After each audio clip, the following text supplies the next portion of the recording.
Hi, future me here. Um, I just thing is I couldn't really express my thoughts as I was reacting to the video because I got emotional. I just wanted to explain the reason why. Thing is, I knew about the smear campaign and all that, but I just did not know. First of all, I did not know it was that bad. I did not know there were just so many rumors, and I did not know the intentions behind them like that. But most of all, what I this video made me realize the effect it had on them. Like, as much as I knew that they were having a hard time with this, I did not think that deeply about it. This video made me realize just how much they have to put up with just to be there for themselves and for us just to continue being here. Thank you for staying here with them through all of that. And thank you to them for putting up with this. This just sucks. Let's continue to support them through all of this. Let's all be strong together. I guess I have to be strong with y'all now. Anyway, thank you for watching. Hi, we're back with Boracity Megazine. Looks like she's going to be talking about the Min Hee-jin thing. This is about the current smear campaign against BTS. Very curious to see where this is going. If you're expecting a detailed explanation of what is happening between Adore and HYBE, I highly recommend getting informed about the entire case and how multiple K-pop groups are being affected. This is a channel dedicated to BTS, so we'll heavily focus on the current smear campaign against BTS as a result of this corporate conflict. But there is so much more to this story. This video will only address one of the many consequences. Oh, maybe she'll be talking about, that thing where, I don't know, I feel like it was a trend thing of people. This thing of accusing BTS of... Never mind, let me just hear what she has to say. Of this conflict, and is mainly directed at BTS's fans. My pretty love. Jane is coming back! Sorry, I saw them and I saw Jane and I was like, oh, Jane is coming back! Oh, and it's Festa, y'all! Happy Festa! Happy Festa! Happy Festa! The conflict. Some necessary background. Okay. HYBE is a company known for its multi-label system. That means that they own multiple music labels. Some labels already existed before and HYBE bought them, while others were created from scratch. Min Hee-jin Believe was created from scratch? For 17 years I knew about it before though, moving to HYBE, because of where the she was sponsors. supposed to create and manage a girl group under the sub-label Source Music. However, HYBE gave her the opportunity to create her own group under a new label with a capital funding of 16.1 billion won. So Min Hee-jin was appointed as the CEO of the new label Adore, and she formed the group New Jeans. This way, she owns 18% of Adore, while 80% belongs to HYBE. However, HYBE has recently requested Min Hee-jin to resign from her CEO position because they have secured evidence of her planning to take over management rights of Adore on a secret plan titled Project 1945.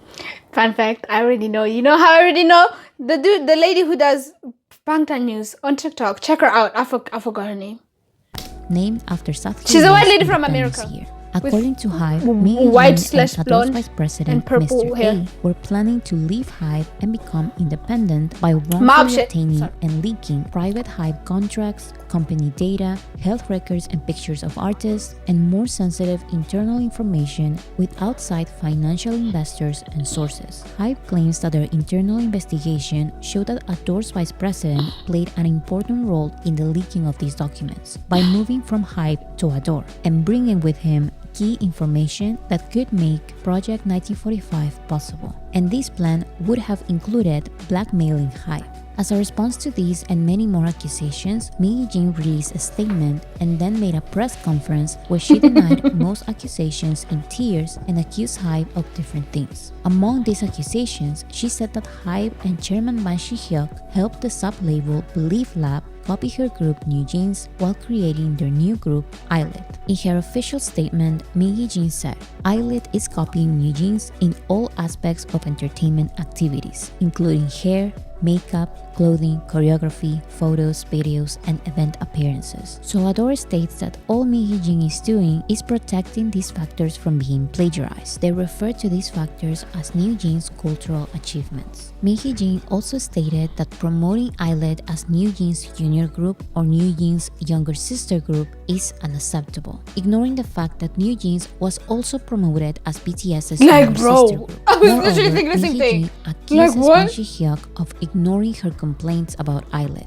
and says that these complaints are the reason why HYBE wants her out of Adore. But Islet is not the only group. Mi Hee-jin and Adore reportedly attempted to gather evidence that groups Islet, Duo Su, and Rise plagiarized New Jeans. A HYBE insider said that one of the priorities part of HYBE's internal investigation involved Mi Hee-jin interviewing agency staff members of these three rookie groups and monitoring public opinion in online communities to strengthen their case that those groups plagiarized New Jeans. In contrast, Adore stated that such claims are completely unfounded. Apparently, titles are very important for Mi Hee-jin. She claims that the group Les Seraphim stole the momentum of the first HYBE girl group that was supposedly promised to her. 성진님이랑 회의실을 잡아서 무슨 일인데요? 그랬더니 희진님 저희 그 하이브 첫 번째 걸그룹 지금 준비하던 이 팀은 소스 차기 걸그룹으로 나가야 될 것 같습니다. 그 소스에서 그 사쿠라 김채원을 필두로 한 새로운 그룹을 첫 번째로 내게 됐어요. 라고 저한테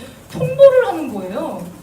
그래서 내가 그 당시에도 제가 솔직히 말하면 좀 쌍욕을 했었어요, 지원님한테. 너네 양아치냐? 왜 약속 깨냐? HYBE accuses a third person of being involved. HYBE alleges that Adore's vice president requested a foreign securities analyst to review the outline of the independence plan and arrange a meeting with a foreign investor to facilitate the sale of Adore. Initially, the claim about this investor was that he went to South Korea for a HYBE meeting, but this third person made sure the investor talked to Adore's executives prior to the HYBE meeting. Chat logs between Adore's vice president and Mi Hee-jin reveal that Adore did meet this foreign investor. A newer development being reported from the first day in court is that this was not just a foreign investor. Reportedly, Mi Hee-jin actually met the chairman of the company Dunamu and neighbor officials over dinner to propose her takeover plans and pressure HYBE to abandon Adore. This is a bigger deal than Mi Hee-jin talking to a random foreign investor because Naver holds 49% of the shares of HYBE's waivers company, and Dunamu is the third largest shareholder in HYBE, and they have the right to nominate directors. So if there are executives who could pressure HYBE to abandon Adore, it would be them. The investors knew that this could be a massive conflict of interest, so they were the ones to report this meeting. Additionally, HYBE claims that the third person involved was the one to propose civil actions against other labels and HYBE corporate. Adore's vice president has denied any involvement with an independence plan and admitted that the 1945 files do exist but are just his personal thoughts. Mi Hee-jin also denies the accusations. She refuses to resign or turn in her company laptop and says that her conversations about independence were not serious because she knows seizing control would be impossible. She also adds that her contract has contradictions and this bounds her to HYBE forever. I recommend reading more about these accusations and the responses of HYBE and Mi Hee-jin because there's a lot more about this case and there's new information. I'm not that interested. Project 1945 involves multiple HYBE groups and way more accusations against HYBE and Adore. But like I said at the beginning of the video, I only wanted to explain the basics necessary to show how BTS became part of this conflict, because this is a BTS channel.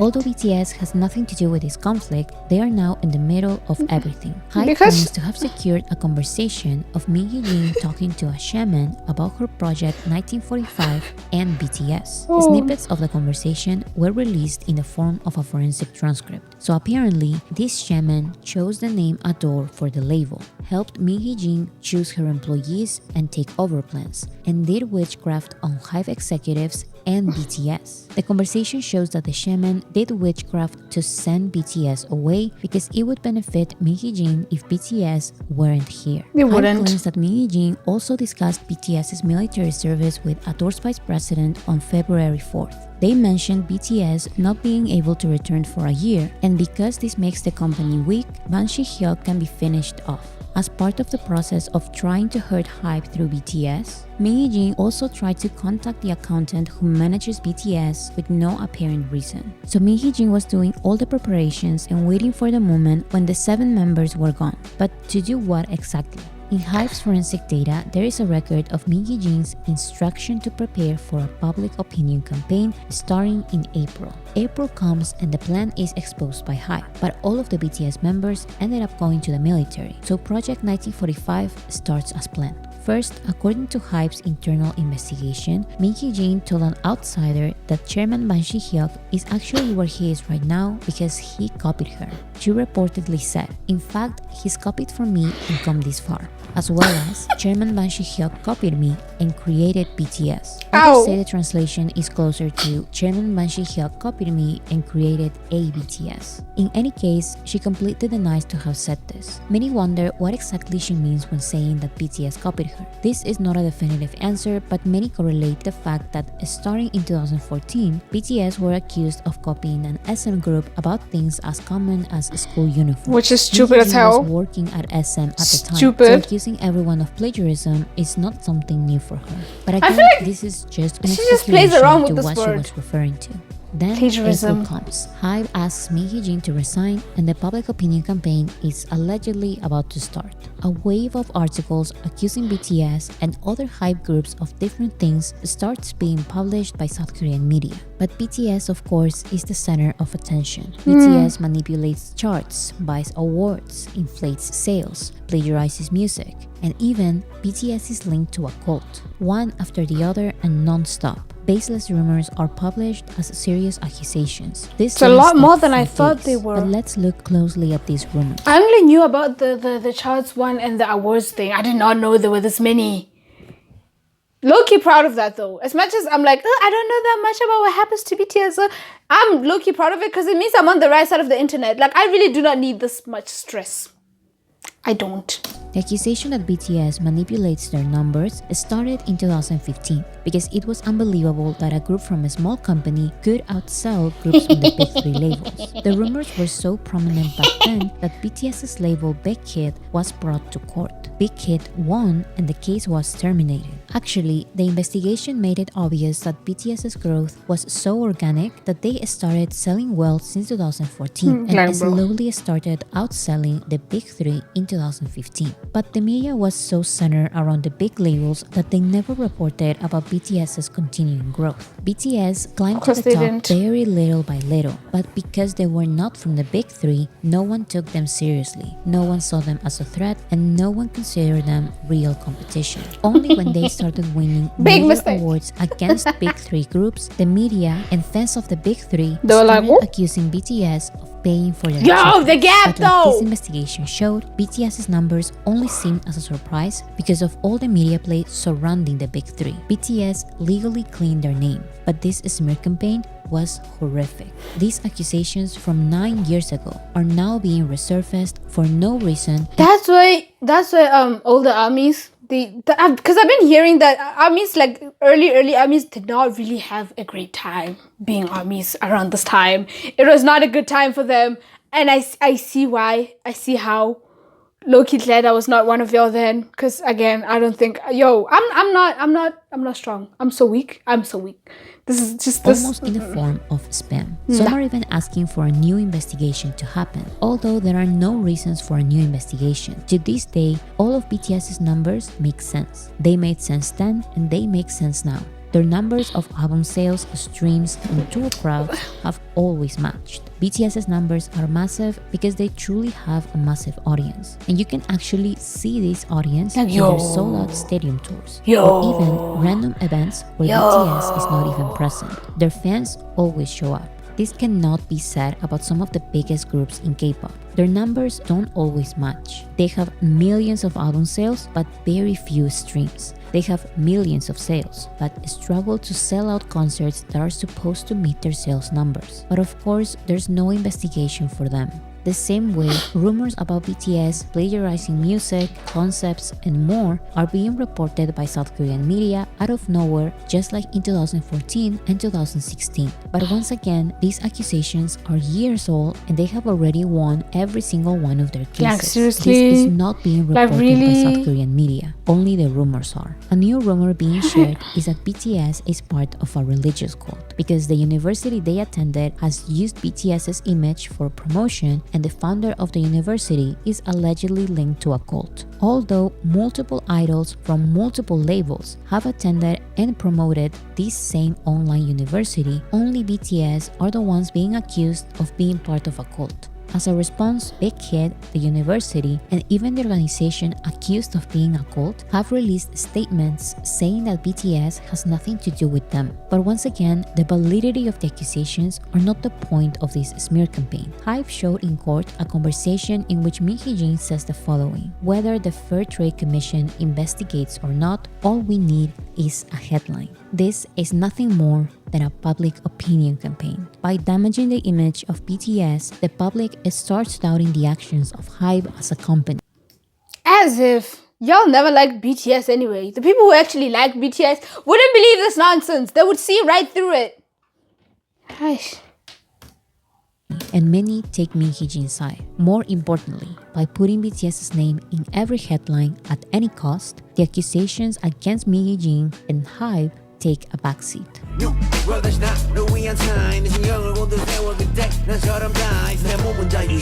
When I first heard about K-pop, there was a misconception shared by the international general public. K-pop is a project created and promoted by the South Korean government. Although I didn't instantly and fully believe this idea, it did create a misleading picture of who BTS is, because BTS is undeniably the most recognizable name from South Korea. From the international point of view, it's easy to perceive BTS as this beloved and heavily promoted group by not only the K-pop industry, but also by the South Korean media and government. They are proud of BTS, so of course they wouldn't instantly believe They're proud of them, but they these keep coming rumors. for. Right. These cannot Like, be they keep further coming from for the them. truth. Like this 2015 investigation proved, BTS was a surprise for the K-pop industry and not a pleasant one. The K-pop industry maintained a well-established hierarchy of power. The big three That makes me so companies run proud. by businessmen with not only a lot of money, but with a lot of power, created an industry in which they are They came out always like, we're at the top. Their groups were the only ones that could truly I don't know, I compete do to not- be the most I'm gonna be popular because their the- groups are the only ones being promoted by the media. This was always like this, no exceptions. This was until BTS appeared and completely destroyed the pattern. When BTS debuted in 2013, their label Big Hit was not even a medium label like many others. It was a very small company that was close to bankruptcy. BTS was their last chance of surviving in the industry, and as you know now, it worked. Because BTS didn't have opportunities in South Korean mainstream media, they heavily relied on social media, and a strategy the K-pop industry dismissed because they already owned the narrative. They already owned South Korea's media and public. But BTS's genuine social media presence helped them gain a worldwide following so big that surpassed every K-pop label combined. In other words, BTS did not, does not, and will never rely on traditional media. With this context, it's easier to understand why the industry is so open to entertain and even promote negative rumors against the biggest moneymaker in the K-pop industry. They are willing to do all of this because they don't have power over BTS. The funny thing is that HYBE doesn't have power over BTS either, so they shouldn't be part of this conflict at all. Out of all the sub-labels, Big Hit Music is the only independent and unlisted label in HYBE. In theory, HYBE and Adore can destroy each other to pieces, and Big Hit would survive. But that is not really the point. The downfall of HYBE is an opportunity to proclaim the downfall of BTS and the rise of the Big Three, as things should be. It's the same story from the Western music industry. The Big Three creates, promotes, and celebrates its own artists. Everyone else is treated as an obstacle. South Korean media, in particular, is very salty about BTS becoming the most successful group without their help, so they are more than willing to share baseless rumors. But it's only them. As you can see, the legal battle between HYBE and Min Hee-jin is being reported by international media, but the smear campaign against BTS is not. This is because the legal battle is real. But the rumors against BTS come from nothing and have no evidence, so there's no single accusation to take seriously. These old Twitter accounts with 0 followers are not sources. The only ones who are willing to take these comments as serious accusations are South Korean media. And again, this is not new. It happens to BTS a lot because they are the biggest quote-unquote enemy. But South Korean media has previously facilitated smear campaigns against multiple artists. One example I think it's important to talk about is the smear campaign against Tablo from the group Epic High, because he's one of the few who have been very outspoken about it. Random people online accused Tablo of lying about graduating from Stanford University. These random online accusations became front-page news in South Korea. Tablo posted his university transcripts, but South Korean netizens did not believe him, and the accusations only intensified. So Tablo visited Stanford University and made a documentary in which he had the university registrar reprint his documents, while Stanford professors attested to the validity of the documents, all on camera. Additionally, the university and the police provided proof that he graduated from Stanford. But like I said before, it doesn't matter how ridiculous the accusations are. It doesn't matter how much proof you give or how many investigations you win. Smear campaigns in South Korea are aggressive and there's nothing to stop them. Tablo said, Black Mirror wasn't out yet, but I felt like this was some horror sci-fi thing where the entire country I had been living in collectively agreed to basically mind me. Nothing I would say would be accepted as truth, and they have collectively agreed to be delusional. It's either they are delusional, all of them, or I'm delusional. Can you understand now why the current smear campaign against BTS, as silly as it sounds, is mentally draining for BTS and the fandom? BTS confessed that the previous smear campaigns against them nearly made them break up. 이 상을 받아도 울었을 거고 안 받아도 울었을 것 같아요. 올해는 너무 많은 고생을 했기 때문에 저희가 올해를 보내오면서 조금 힘든 일들도 있을 수도 있잖아요. 저희가 그런 일들을 겪어오면서 저희끼리 모여서 얘기하면서 뒤돌아보는 시간들이 좀 있었던 것 같아요. 올해 초에 저희가 되게 심적으로 많이 힘들었었어요. 그래서 저희끼리 얘기를 하면서 해체를 할까 말까 고민도 했고 근데 다시 마음을 정말 다잡고 Just like Tablo said, it was exhausting for BTS to deny and win their cases, all for the smear campaigns to continue. 뭐 언급하지 않아도 팬분들이 다 아실 텐데 그게 아닌데 하면서도 엄청 속상하고 그랬거든요. Now the BTS members are not even here to defend themselves. Now it's the most convenient time for these accusations to be spread. So, do you really think this is not a planned attack, part of the public opinion campaign from April? Do you really think being discovered would stop her plan after doing witchcraft and planning for this exact moment?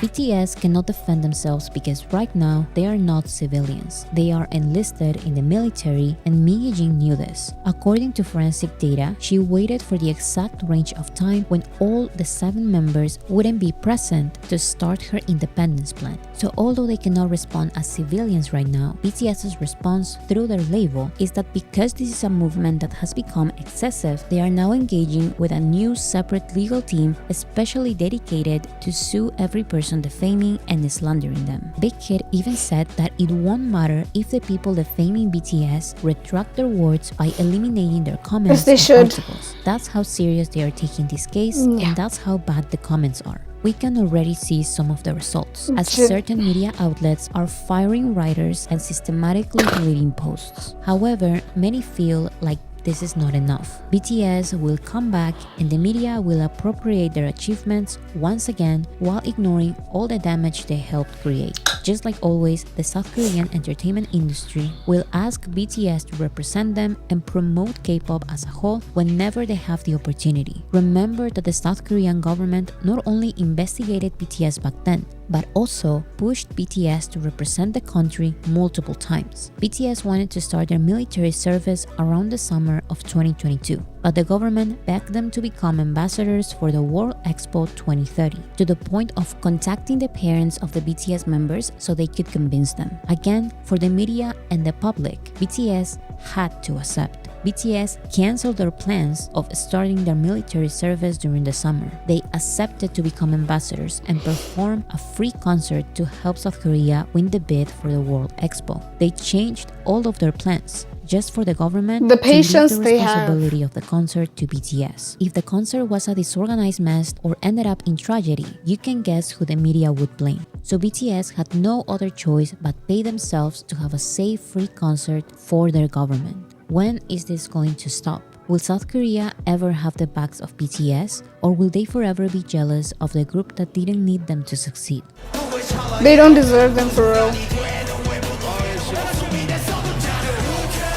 Without getting alarmed, you need to know this. Out of all these smear campaigns against BTS, this is one of the worst ones. Maybe not the worst, but it's definitely one of the most baseless and aggressive. And we need to expect more rumors to come in the upcoming weeks because Megazine and HYBE have been in court for just one day. All kinds of accusations against the biggest group in the world are normal. But now it's an organized effort and BTS are not here to defend themselves. BTS has cleaned their name time and time again with previous smear campaigns. They have defeated every single accusation, but that doesn't matter. By creating new rumors and bringing all the previous accusations at once, even if they are 100% debunked, BTS's image is put in question. The accusations will be on the front pages, and that's all they need. In times like this, there's no general public who will listen and applaud them. All they're going to do is jump on the hate train like they always do. Because the media is spreading this hate campaign so aggressively and the general public is consuming these rumors, the only ones who can defeat these narratives are the fandom. So now more than ever, it's important to bring back the small fandom mindset we had in previous smear campaigns. Aggressive rumors are only defeated with aggressive support. That's the only thing that can drown the rumors right now. That was the force that made BTS survive their previous smear campaigns and become as big as they are now. BTS had no one in the industry supporting them, and for new fans who met BTS as mainstream BTS, it can be hard to accept that to this day, BTS continues lacking industry support. And BTS has clearly said that they wanted to break up in 2018 because they couldn't stand this treatment. So please take this smear campaign seriously. We know that BTS will be celebrated as a nation's pride when they come back in 2025. They will be asked to represent the country and their achievements will be considered K-pop's achievements. But don't forget this moment. Just like with the smear campaigns from 2015, 2017, and 2018, let BTS know that we are here and we know the truth.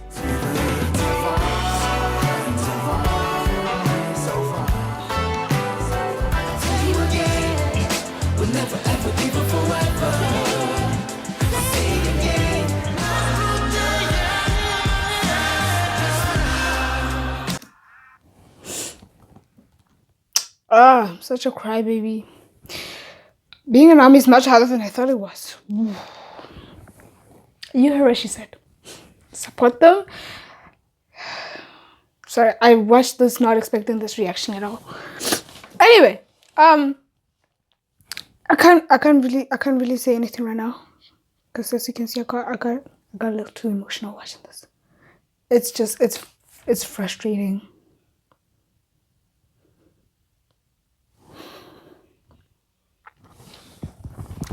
I think I'm gonna end the video here. Thank you all for watching. See you next time.